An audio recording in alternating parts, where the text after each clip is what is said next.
राहाता तालुक्यातील पिंपळी निर्मळ शिवारामध्ये एका घरात नेवासा येथील डॉक्टर भणगे हा गर्भलिंग निदान चाचणी करत असल्याची माहिती अप्पर पोलीस अधीक्षक श्री सोमनाथ वाघचौरे यांना मिळाली होती। सदरचा डॉक्टर हा पोर्टेबल USG मशीन 4 चाकी गाडीमध्ये घेऊन गरोदर महिलांची गर्भलिंग निदान चाचणी करत असल्याची माहिती मिळाली होती।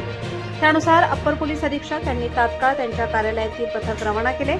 माहितीची खात्री पडताच स्वतः तसेच उपविभागीय पोलीस अधिकारी श्रीरामपूर, श्री जयदत्त भवर, API आठरे, लोणी हे देखील सदर ठिकाणी पोहोचले। त्यापूर्वीच लोणी पोलीस स्टेशन येथे एक महिला कर्मचारी बनावट गरोदर महिला म्हणून त्या ठिकाणी पाठवली।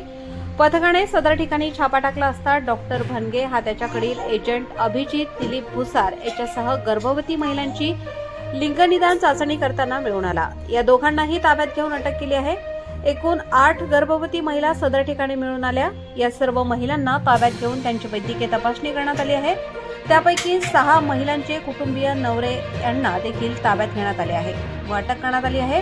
लोणी पोलीस स्टेशन या ठिकाणी PC-PNDT कायद्याखाली तसेच महाराष्ट्र मेडिकल प्रॅक्टिशनर कायद्याखाली गुन्हा नोंद करण्यात आला आहे।